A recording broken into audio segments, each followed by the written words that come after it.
You're listening to the Sermon Podcast for the Peak Church, located in Apex, North Carolina. Our church is striving to welcome all who are feeling disconnected from God. And so our hope is that over the next several minutes, you will connect with the God that we are talking about, and you'll resonate deeply with the life that this God wants for you. We hope you enjoy.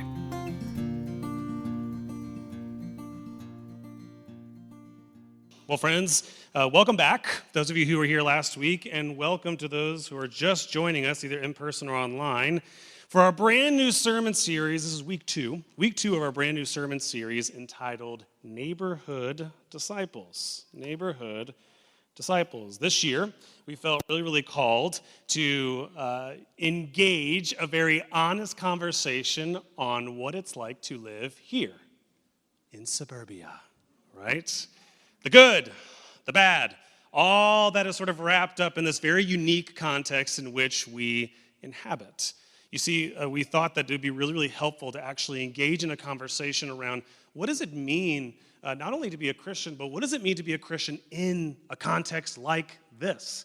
A context not only that we here in this local part of Apex, North Carolina inhabit, but that last time statisticians found over 52% of Americans inhabit some sort of suburban context. And so we're going to ask some questions, some really hard questions about, what is it about this context that's aiding in our faith? And what about this context is holding us back in our faith? What about this suburban world in which we inhabit is helping and growing our faith? And what parts of this context are hurting our ability to know Jesus fully? For example, if you weren't here last week, I said that one of the unique challenges of inhabiting a space like this is all of us, we're here today because in some way, shape, form, or another, we're trying really hard to learn and to adapt the gospel of Jesus to our lives. Meanwhile, there are 4 other really strong, powerful, loud gospels constantly calling for your attention. If you missed them, here they are. The gospel of suburbia is fourfold. It's the gospel of convenience. That's a big, powerful voice here in this context. Make things as convenient and as easy and as predictable as you can. That's what life is all about. You also hear a lot of voices explicitly and implicitly saying, calling out for this gospel of abundance, that life is all about more. That's where you're going to find happiness. That's where you're going to find meaning. We also are surrounded by the gospel of comfort, this voice that says life needs to be about making sure everything's comfortable, everything's safe, everything's predictable. And fourthly and finally, a really powerful voice here in this context is one that says that life is all about advancement. That if you're not moving, if you're not progressing, if you're not keeping up with where you should be at this stage of your life is without meaning, it's without purpose. And so we're trying really hard to hear Jesus' voice in the midst of these voices clamoring for our devotion and our attention. And so what we're going to do over the course of this sermon series is we're going to burrow into a number of these gospels here in suburbia. We're going to burrow into them and dig into them to really try to do 2 things. Number 1, try to figure out where and how much power they've had over us up until this point. Number 2, figure out what is it going to take to get out from underneath them. Today, what we're going to do is we're actually going to burrow into the gospel of abundance. I want to dig into that gospel a little bit more today. This message that you and I have received for a very, very long time, that true joy, true happiness is found in more. It's this temptation to constantly measure your life on the standard of quantity rather than quality. Surveys found recently that in suburbia, on average, there are more TVs than people in the average household. We're putting them on refrigerators, people. Same study found that the average kid, so this is not family, kid, the average kid owns 234 toys. If those kids are anything like mine, they play with 2 of them. But don't get it twisted. This is not just a conversation about material possessions, this abundance, this gospel of abundance. It's also a mindset.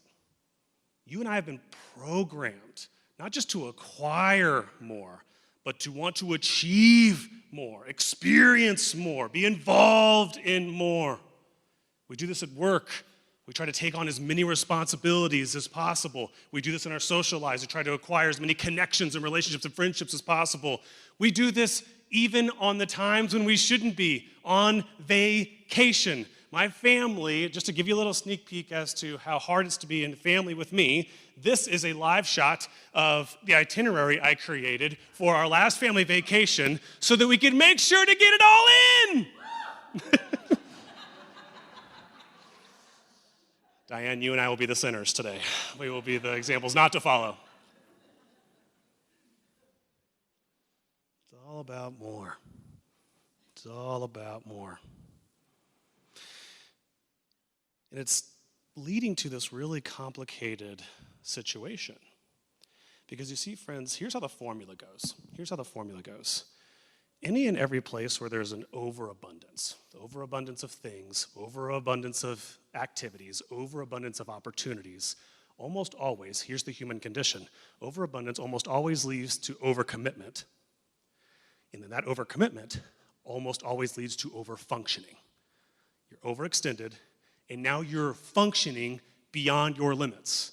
You are functioning beyond what you were actually created and designed to withstand.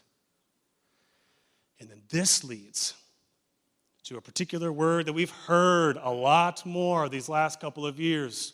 A word that if you've been paying even half attention to our world and to what's going on in our society, a word that is sort of beginning to creep into almost every single one of our lives. Overabundance leads to overcommitment, which leads to overfunctioning, which leads to burnout. Yeah, burnout. Now, this word is being used in so many different places that it might be hard to kind of pin down what exactly are we talking about? What exactly do we mean by that? And here's what we mean by that. Here's what burnout is. Burnout is any time and every time you reach a place in your life where you feel dissatisfied or depressed because all that overfunctioning you've been doing, all that doing too much has left you fatigued, overextended, and anxious. And you're dissatisfied and you're depressed because if you're fatigued, you have no energy. If you're overextended, you have no meaning and purpose, right?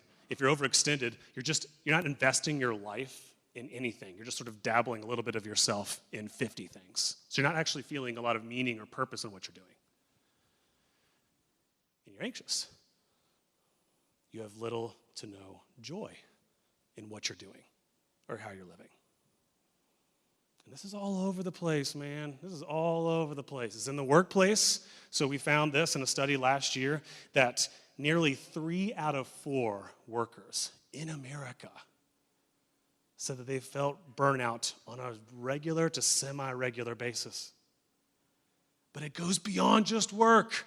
Some of you are like, this totally applies to my job, this totally applies to my career, but others of you feel burnout in different ways. You feel burnout in parenting, you feel burnout in your home life. And this is what Google found. Google found that the number of searches in relation to burnout, some form of burnout with work or with life or with relationship or parenting, has gone up in the last 3 years by 221%.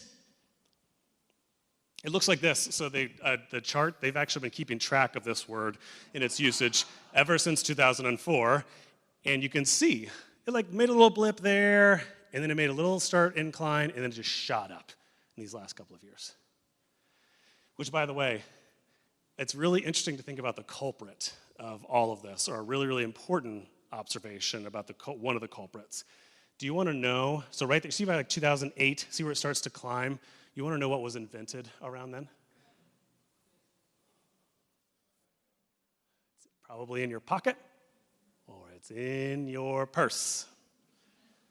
The iPhone arrived in 2007, and with it came an endless amount of access to more. And now it's killing us. Now you're sitting there thinking, some of you are like this, you're okay, pump the brake a little bit. Like, it ain't killing me, okay? Like that's a little melodramatic. Like it's not killing me. It's just harming me and suffocating me. But it's not like killing me. Like it's not that bad, and it's a lot. I know it's a lot of responsibility, and it's a lot of things I've sort of committed to and overextended myself, but like I can handle it. Like I got it. Or like I'm just gonna give me a minute, and I'm gonna sort of make my way through this, and then I'll be fine on the other side once I get into a new season. Like I'll be okay. I can manage this. That's fine. Here's my question. Do you want to?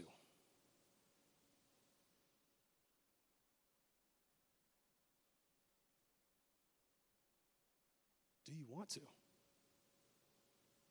Is this the way you want to live? Is this the person you want to be? And some of you are like, yeah, great. Okay, this sermon's not for you. Some of you, you felt this condition of suburbia for a long time. And maybe it got better for a little bit, but now it's back with full force. Or maybe it's okay now, but you're coming out of a season where it was really bad. And for you, I want to seek answers to two questions today. Number one, what does Scripture have to teach us about this condition?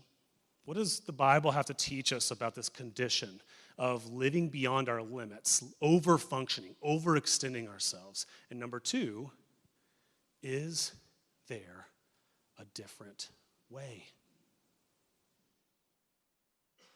So, let's dig in. If you have your Bibles with you or your smart devices and you want to follow along, go ahead and return back to Colossians chapter 3, the passage we're going to be camped out in today. And I do want to quiet some of the doubters that may be sort of like in your brain, you're like, what does the Bible have to teach about this? Like you just said, burnout showed up like 3 years ago or something like that. Like what does Scripture have to teach about this? They didn't know nothing about no burnout. And while the term might be new, baby, that condition, oh, it's been in the water ever since the beginning. Just take a look at a couple examples. So in Numbers chapter 11, we get a very, very classic, very, very descriptive example of burnout in the person of Moses. Moses, the one who led the people out of Israel, he leads the people through the Red Sea. He leads them to the promised land. But while en route, he's going through the wilderness. He's got a lot of backseat leaders who are complaining and griping because it's hot. They're thirsty. They hate the food that they're serving on this flight. And so they're yelling at him all the time, and they're complaining all the time. So skip down right to the middle, and he says this. This is Moses talking to God. Why haven't I found favor in your eyes? For you have placed the burden of all these people on me. I can't bear this people on my own. It's too heavy. If you're going to treat me like this, please, for the love of God, kill me. This is none other than one of the heroes of our faith, Moses, everyone. We also see this show up in 1 Kings chapter 19, another example of this, another hero of our faith, Elijah. Elijah was given a very difficult task to sort of confront false gods during that time and to sort of demonstrate that the God of Israel was the one true God. And so he has this marvelous, amazing moment on Mount Carmel where he shows the power and majesty of God, only to be responded with. So he thinks, this is it. Finally, I'm going to get some people who are following me. Finally, I'm going to get some people who are sort of backing my cause. And they respond by, trying to kill him. And so it says that he walked off the path, stood under a tree for a minute. And right there in the middle, he longed for his own death. It's more than enough, Lord. Take my life. I'm no better than my ancestors. He's burnt out. And even Jesus knew a little something about this. Jesus, in the parable of the sower, he talks about how life unfolds for so many of us, and he warns us. He says, listen, like think of my presence in your life like a seed. Like I'm going to speak things to your life. I'm going to try to do things in your life. But if you're not careful, your surroundings can choke out what I'm doing in your life. And he gives this example in the parable of the sower. Matthew chapter 13, verse 22, he says this. He says that he's talking about there's a seed. He gives this analogy of the seed falling amongst thorns. He says sometimes I'm going to do something in someone's life, but it's going to be like a seed falling amongst thorns. Someone who hears the word, They're excited. They came to church. Feel like God's doing something new. God's rejuvenating something inside of them. But very, very quickly, what happened? The worries of this life and the deceitfulness of wealth choked it out. If you're not careful, Jesus says, burnout can choke out the very thing, the very new thing I'm trying to do in you. And that brings us to our passage for today.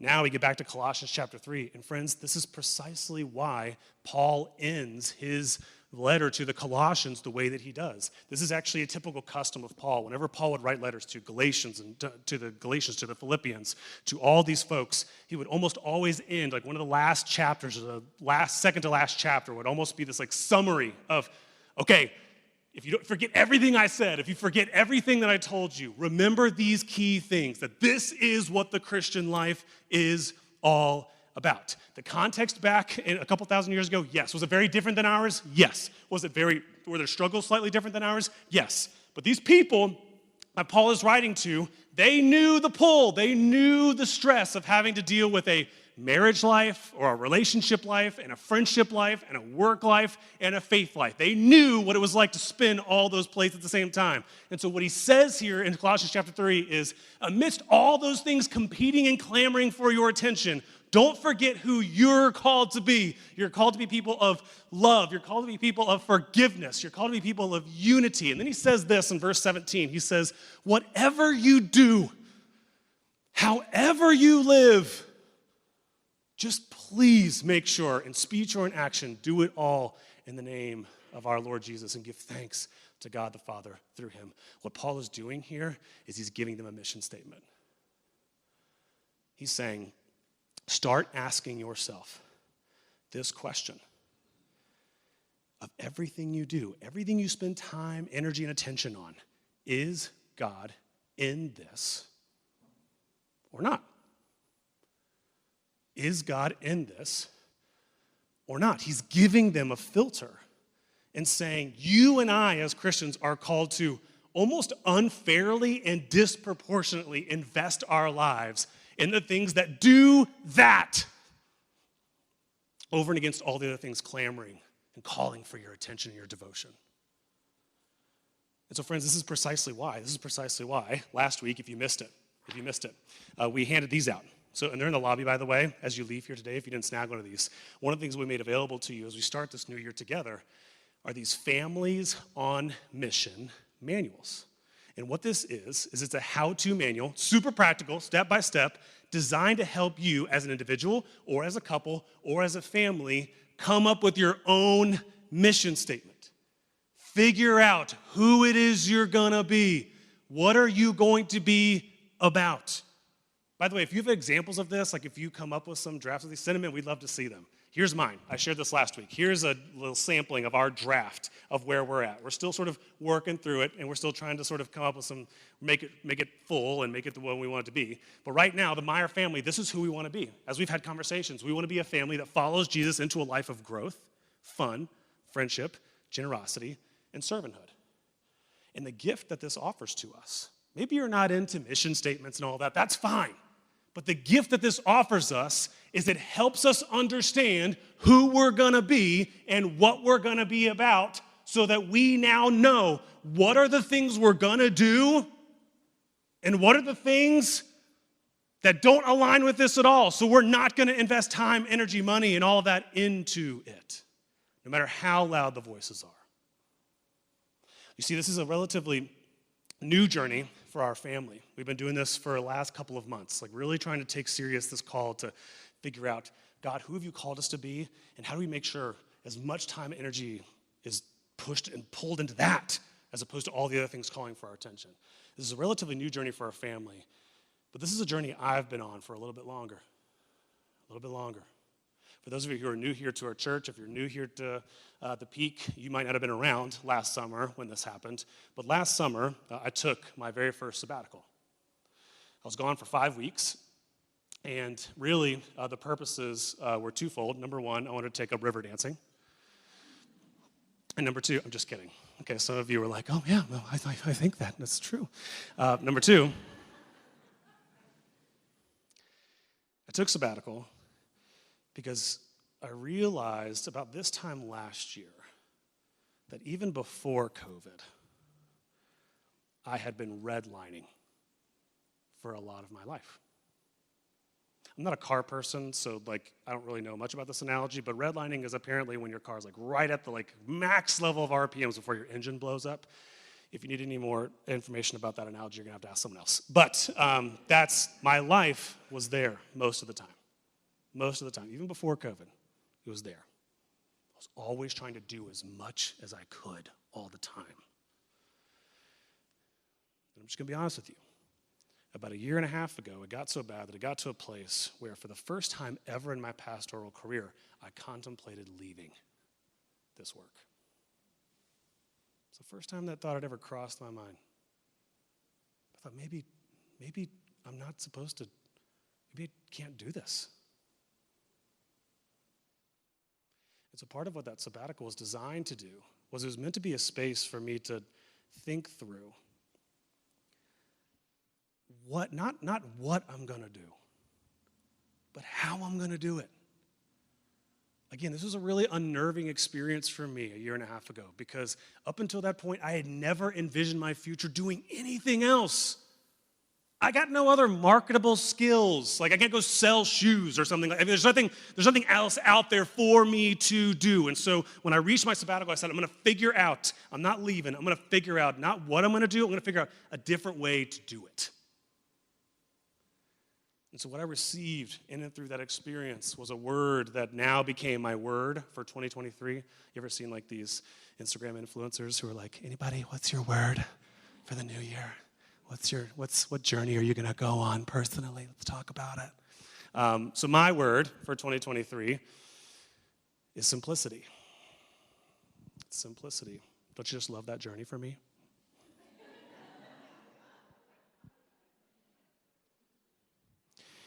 I've decided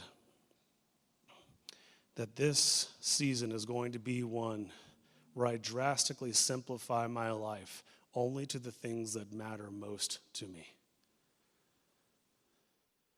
And I'm very early in this journey, but you want to know what I've found already? I've already found that there's actually way more abundance in simplicity than there is in that overextended, overburdened, overcommitted life. And daggone, man, we don't talk about that enough. We don't talk about that enough, especially in church. We get this sort of bad rap for always talking about the things you can't do, the cost of discipleship, the cost of following Jesus. And that's real. I'm not setting that aside. That's real. However, we don't spend enough time talking about the things that you will gain when you leave that stuff behind. Paul talks about this. He says that when I compare my life to how I used to do it and now how I'm doing it, I count all the things that I lost as gain. It's not even doesn't even measure up. The things that I've gained compared to what I've lost, no contest. And so this question right here, this is the question that I want us to start asking of our lives. Not what might I lose, but what might I gain if I dared to set out and say, you know what, I'm going to try it, Jesus. I'm going to try to live a more simplified and more mission-centered life. And some of you are here today and you're I'm into that. I want to hear more about this. I just need a little bit more convincing. I don't know if I can convince you, but here's what I can do. I can share with you what I've learned on the journey so far, what I've gained so far on this journey. The first is control. The very first thing that you will gain or regain when you opt to live a simplified, mission-centered life is you actually regain control over your life. You realize how long you've been living according to, we talked about this last week, someone else's script for your life, someone else's expectations of your life. Someone else taught you this is where happiness is found. You learn, holy cow, I have made so many decisions and I didn't even know, subconsciously, it was based off of someone else's narrative for who I was supposed to be. But when you actually opt to live a simplified, mission-centered life, you regain control over who you are and where you're going. But here's the catch. Here's the catch. What I warn people about, anybody and everybody who's like, yeah, I want that too. I want that to be my life, more flexible and more simple. I want all that for me. I always warn them. I say, that's fine. That's great. Just be prepared to tick a lot of people off. I'm serious about this. You want to live a more simplified life? Be prepared to disappoint a crap ton of people. Be prepared to let a lot of people down. Why? Because in order to live a simplified and more mission-centered life, you got to get real comfortable real quick saying no. In fact, you're going to end up finding yourself in a place where you say no almost 10 times as much as you say yes. And then you begin to realize really quickly in this conversation why nobody does it. It takes frickin' guts to pick a path for your life and then defend it when people come harassing you for it. In another life, I think instead of being a preacher, I would have been a member of a boy band. That wasn't meant for laughter. That was just a sort of sharing. So, anyways, that's why I've always loved Shawn Mendes. Shawn Mendes. I feel like objectively, this is a beautiful human being. I feel like we can all just sort of connect on that level. Anyway, love Shawn Mendes, and I loved him even more last fall. You see, last fall, some of you saw the story, maybe some of you didn't. Shawn Mendes got on tour, and he realized about a little bit into the tour that his life was crazy out of balance. He was becoming depressed. He was becoming anxious. And so that dude canceled the rest of his North American tour. And listen, I'm not saying everything's about money, but I'm just going to, we need to sit with this for a minute. Does anyone have any idea how much Shawn Mendes was due to make through this tour? I can't say it. $90 million. Again, there's a big part of me that was like, let me call the publicist and say, I'll do it. I'll sub in. I'm half the talent, so I'll take half the price. That's fine. And I won't really be able to make up for it with my vocal ability, but maybe I'll do some enthusiastic dance moves and maybe people will really enjoy that, and that's worth $45 million. I will do that. I'll take half. I'll take the cut. It takes guts to realize your life is headed in a direction you don't want it to go, and then you get out of the lane. That's why there's only been a handful of celebrities who have actually done it. I went on a deep dive, and this is a couple more.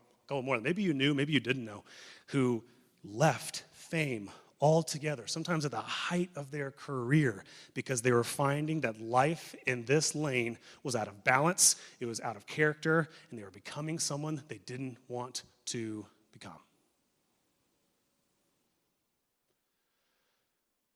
The question for you is, do you and I have enough guts to do the same?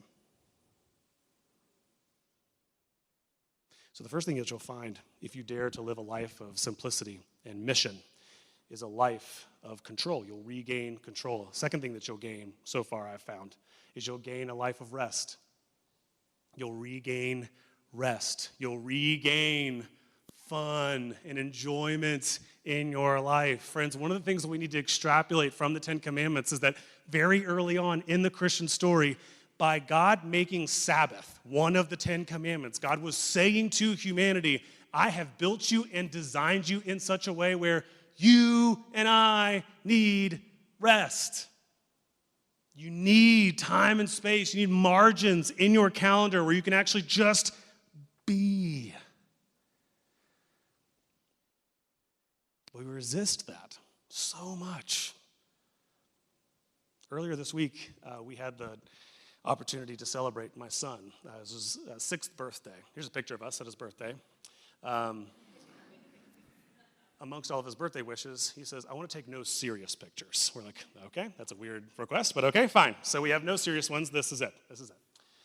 And so my son's there on the right. His name is Everett. And those of you who've never interacted with him before or whatever, so Everett is on the Enneagram. He's a 7.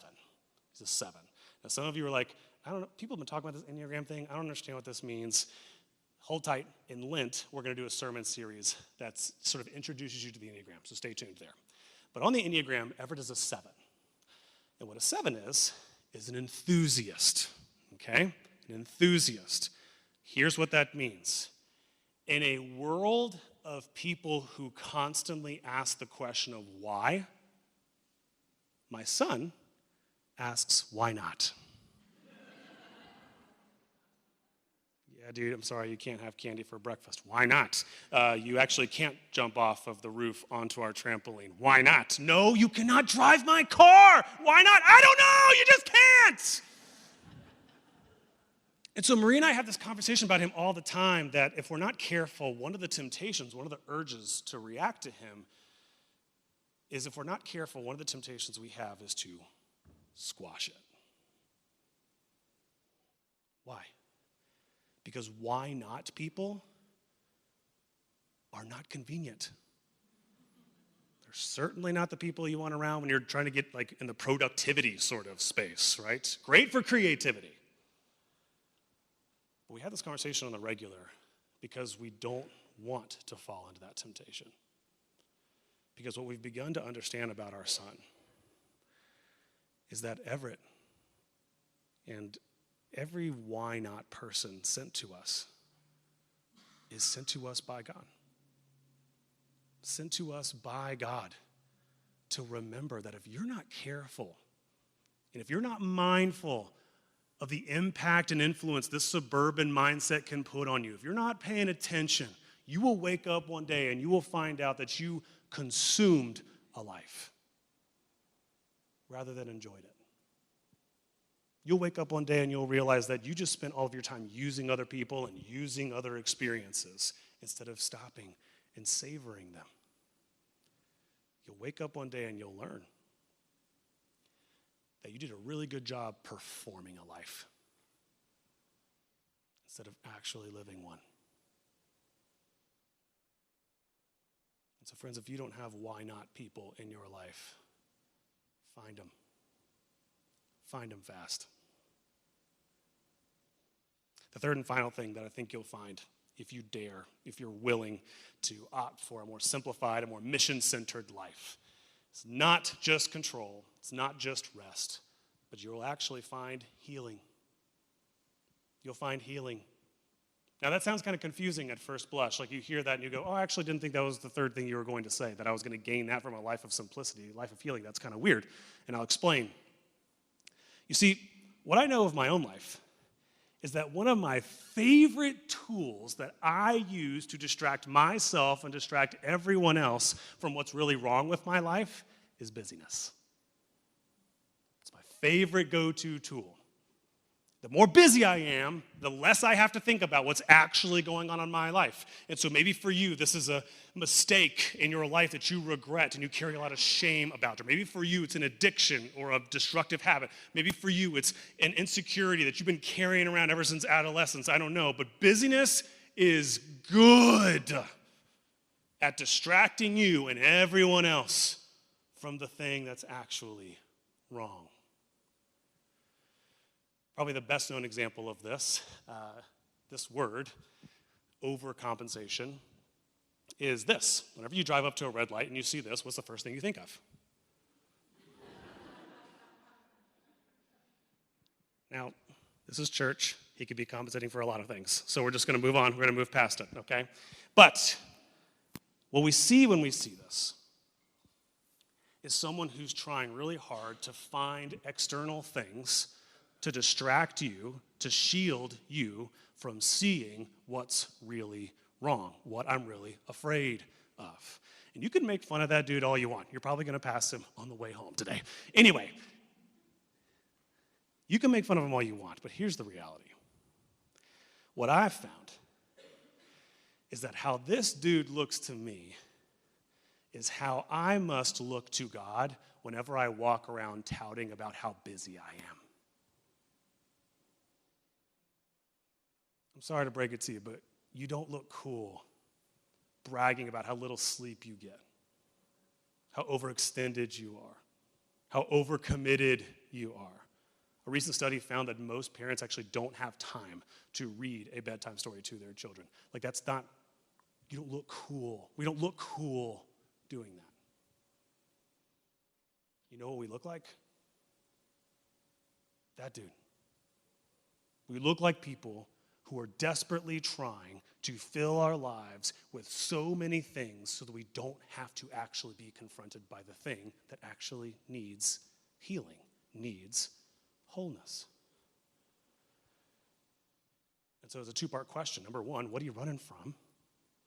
What are you hiding from? And number two, and this is the real question, are you willing to slow down long enough to be confronted by it? Are you and I both brave enough to turn the volume down on your life long enough for Jesus to actually heal what's broken? And I'll close here. I'm going to stick with this analogy for just one more moment, this analogy of volume. I read an article last week that straight up blew my mind. Here it is. So I read this article that there's actually a laboratory in Minnesota. It's called Orfield Library. And in Minnesota, there is a room that's been created, and it's the quietest place on earth. Have you heard of this before? So this is a sound chamber in the Orfield Laboratory. It's the quietest place on earth. It registers at -9 decibels. I don't even know what that means. How is there negative sound? Seriously, I was having like an existential crisis. I was like, if there's negatives, what's the... Anyway, they normally use this room to test products. They put products in it to test or whatever, which again, I don't understand that either. But the other thing that they did was they tested, what would it be like for a human being to enter this room? And the dude lasted 45 minutes before experiencing hallucinations and psychotic episodes.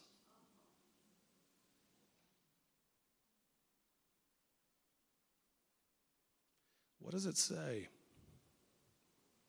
about the world we live in, where the noise and the busyness keeps us sane, and the quiet stillness makes us crazy?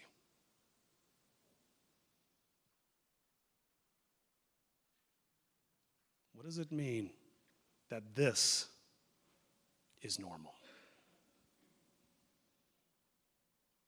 And furthermore, and this is the real question behind the question, what does it mean for our faith that we worship a God who, amidst that reality, refuses to get into a shouting match, refuses to get into a game where he's going to be screaming for your attention? What does 1 Kings teach us? It teaches us that, friends, you are here and you follow a God, you worship a God, you are searching for a God who don't speak in the thunder, in the earthquake, in the lightning, but in a really still, small voice.